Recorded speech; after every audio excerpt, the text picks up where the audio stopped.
Hello అందరికీ welcome back to my channel Dil cooking and tips. ఎలా ఉన్నారు అందరూ? బాగున్నారా? ముందుగా మీ అందరికీ అడ్వాన్స్డ్ హ్యాపీ క్రిస్మస్. ఈరోజు వీడియోలో స్పెషల్ ఏంటి అనుకుంటున్నారు? క్రిస్మస్ అండ్ న్యూ ఇయర్ స్పెషల్గా బేకరీ స్టైల్ డ్రై ఫ్రూట్ కేక్ని ఎలా తయారు చేయాలో చూపించబోతున్నాను. డ్రై ఫ్రూట్ కేకే కదా, ఏముందిలే, కేక్ బ్యాటర్లో కొన్ని డ్రై ఫ్రూట్స్ వేసేస్తే డ్రై ఫ్రూట్ కేక్ అవుతుంది అని అనుకుంటున్నారా? అస్సలు కాదండోయ్. పక్కా బేకరీ స్టైల్లో సరైన కొలతలతో ఎగ్స్ లేకుండానే సూపర్ రుచిగా ఎలా చేసుకోవాలో కొన్ని టిప్స్ని కూడా మీతో ఈ వీడియోలో క్లియర్గా షేర్ చేస్తాను. సో వీడియోని ఎక్కడ స్కిప్ చేయకుండా ఎండ్ వరకు చూసేయండి. అసలు ఎగ్స్ అనేవి లేకుండానే కేక్ చాలా ఫ్లఫీగా, స్పాంజీగా, టేస్ట్లో సూపర్గా ఉంటుంది. మరి ఇంకా లేట్ చేయకుండా వీడియోలోకి వెళ్ళిపోదామా? ముందుగా నేనైతే ఇక్కడ నాకు నచ్చిన కొన్ని రకాల డ్రై ఫ్రూట్స్లోనైతే ఇక్కడ ఒక్కొక్క టేబుల్ స్పూన్ చొప్పున తీసి పెట్టుకున్నాను.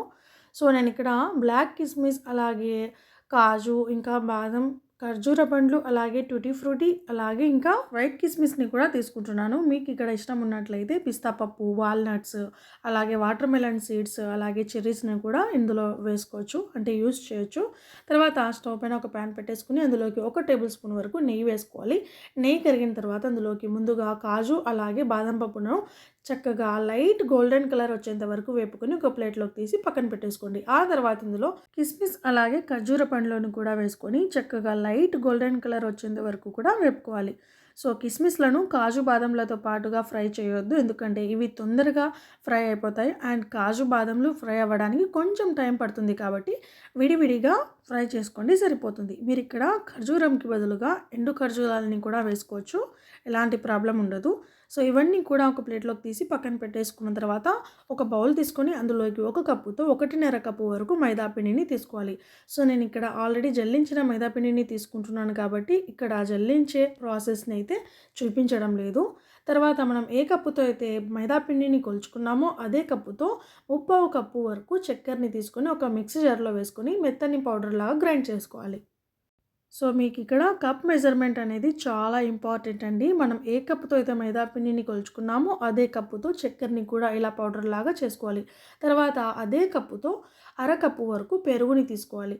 తర్వాత అదే కప్పుతో 1/2 కప్పు పాలు కూడా వేసుకోవాలి. సో మీకు ఇక్కడ పూర్తిగా పెరుగు కాకుండా, పూర్తిగా పాలతో కాకుండా రెండు కూడా మిక్స్ చేయడం వలన మనకి ఇక్కడ కేక్ అనేది స్పాంజ్గా ఫ్లఫీ లాగా వస్తుంది. తర్వాత అదే కప్పుతో 1/2 కప్పు కరిగించిన నెయ్యి వేసుకొని అందులోకి 1 టేబుల్ స్పూన్ వరకు కకోవా పౌడర్ కూడా వేసుకొని చక్కగా ఇవన్నీ కూడా బాగా మిక్స్ అయ్యే విధంగా ఒక గరిటె సహాయంతో బాగా కలిపేసుకోవాలి. తర్వాత 1 టీ స్పూన్ బేకింగ్ పౌడర్, అలాగే 1 టీ స్పూన్ వెనిలా ఎసెన్స్ని కూడా వేసుకోవాలి. ఆ తర్వాత 1/2 టీ స్పూన్ వరకు వంట సోడాని కూడా వేసుకొని ఇవన్నీ కూడా ఈ పిండి మిశ్రమంలో బాగా మిక్స్ అయ్యే విధంగా బాగా కలిపేసుకోవాలండి. అంతే, మనకు ఇక్కడ కేక్ బ్యాటర్ రెడీ అయిపోతుంది. సో కేక్ బ్యాటర్ కన్సిస్టెన్సీ ఇలా రిబ్బన్ కన్సిస్టెన్సీలో ఉండాలండి, ఒకసారి చెక్ చేసుకోండి. మరీ గట్టిగా కనుక ఉన్నట్లయితే ఇంకొద్దిగా పాలను యాడ్ చేసుకోవచ్చు. తర్వాత ఇందులో మనం ముందుగా ఫ్రై చేసి పెట్టుకున్న డ్రై ఫ్రూట్స్లు అన్నింటిని కూడా వేసుకోవాలి, అలాగే టూటీ ఫ్రూటీని కూడా వేసుకొని ఒకసారి బాగా కలిపేసుకోవాలి. సో ఇవన్నీ కూడా బాగా మిక్స్ చేసుకున్న తర్వాత పక్కన పెట్టేసుకోండి. 15 మినిట్స్ పాటు పక్కన పెట్టేసుకుంటే మనకు కేక్ తయారు చేసేటప్పుడు ఫ్లఫీగా వస్తుందండి. సో ఒక 15 మినిట్స్ పాటు ఈ పిండిని రెస్ట్ ఇవ్వాలి. సో కేక్ బ్యాటర్కి కొంచెం రెస్ట్ ఇవ్వాలి. ఈలోగా మనం ఇక్కడ కేక్ బ్యాటర్ కోసం ప్యాన్ని రెడీ చేసుకుందాం. దానికోసం అడుగు మందంగా ఉండే గిన్నెనైతే తీసుకోవాలి. సో దానికి ఇలా ఈ వీడియోలో చూపించినట్లుగా ఇలా కొద్దిగా మెల్ట్ చేసిన నెయ్యిని అప్లై చేయాలి. సో ఇలా నెయ్యిని గ్రీస్ చేసుకున్న తర్వాత ఇక్కడ పొడి మైదా పిండిని అయితే నేను ఇక్కడ ఈ వీడియోలో చూపిస్తున్నాను చూడండి. ఈ విధంగా గిన్నె మొత్తానికి కూడా ఇలా కొద్దిగా జల్లుకోవాలన్నమాట. సో ఇలా చేయడం వలన మనం ఎలాంటి బటర్ పేపర్ అనేది లేకుండానే కేక్ని రెడీ చేసుకున్న తర్వాత ఈజీగా డిమోల్డ్ చేయొచ్చు అనమాట. సో ఈ విధంగా ఈ వీడియోలో చూపిస్తున్నాను చూడండి, ఇలా క్లియర్గా. సో మనం ఈ విధంగా ఇలా పిండిని కొంచెంగా ఇలా డస్ట్ చేసుకున్నట్లయితే మనం ఈజీగా కేక్ని డిమోల్డ్ చేయొచ్చు కేక్ రెడీ అయిన తర్వాత. సో ఇలా గిన్నెకి పిండిని డస్ట్ చేసుకున్న తర్వాత మనం రెడీ చేసి పెట్టుకున్న కేక్ బ్యాటర్ మొత్తాన్ని కూడా ఈ గిన్నెలోకి ట్రాన్స్ఫర్ చేసుకోవాలి. ఇలా కేక్ బ్యాటర్ మొత్తాన్ని కూడా గిన్నెలోకి వేసుకున్న తర్వాత ఈ గిన్నెని పక్కన పెట్టేసుకొని ఈ గిన్నె పట్టేంత సైజు పెద్దగా ఉన్న గిన్నె, అంటే అడుగు మందంగా ఉండే గిన్నెని ఇంకొక గిన్నె తీసుకోవాలి. సో ఇంకొంచెం అంటే ఈ గిన్నె పట్టడానికి ఈజీగా పట్టడానికి వీలు పడినంత పెద్ద గిన్నెనైతే తీసుకోవాలి. సో అలాంటి గిన్నెని తీసుకొని అందులో ఎలాంటి ఇసుక కానీ, ఉప్పు కానీ, లేదంటే రవ్వ కానీ లేకుండానే ఇలా ఒక చిన్న స్టాండ్ అయితే పెట్టేసుకోవాలి. ఒకవేళ మీ దగ్గర ఇలాంటి స్టాండ్ కనుక లేకపోతే ఏవైనా టిఫిన్ బాక్స్‌లకు ఉండే మూతనైనా కూడా ఈ గిన్నెలో పెట్టేసుకోవచ్చు. తర్వాత ఆ మూత పైన లేదంటే ఇలాంటి స్టాండ్ ఉంటే దానిపైన మనం రెడీ చేసి పెట్టుకున్న కేక్ బ్యాటర్ గిన్నెనైతే పెట్టేసుకొని, కేక్ బ్యాటర్ గిన్నె పైన కూడా ఒక మూత పెట్టేసుకోవాలి. దాన్ని కవర్ చేస్తూ పెద్ద గిన్నెని కూడా ఒక మూత పెట్టేసుకోవాలి. సో, ఇలా మూత పెట్టేసిన తర్వాత ఆ స్టవ్ ఫ్లేమ్‌ని మీడియం ఫ్లేమ్‌లో పెట్టేసుకొని ఒక 40-50 మినిట్స్ పాటు కుక్ చేసుకుంటే మనకు కేక్ అనేది రెడీ అయిపోతుంది. సో, నేనైతే ఇక్కడ 45 మినిట్స్‌కి మూత తీసి చూపిస్తున్నాను చూడండి.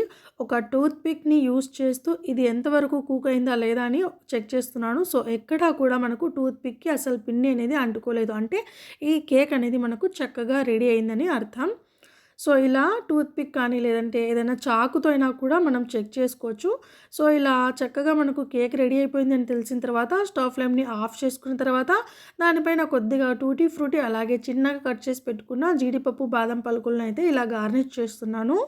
సో, ఇలా గార్నిష్ చేసిన తర్వాత తిరిగి మూత పెట్టేసి ఇది పూర్తిగా చల్లారిన తర్వాత మాత్రమే డీమోల్డ్ చేసుకుంటే మనకు పక్కా బేకరీ స్టైల్‌లో లాగా డ్రై ఫ్రూట్ కేక్ రెడీ అయిపోతుంది. అంతే, చాలా ఈజీగా, చాలా సింపుల్‌గా మనకు ఇంట్లో bakery style dry fruit cake అయితే రెడీ అయిపోతుందండి. చాలా చాలా రుచిగా ఉంటుంది.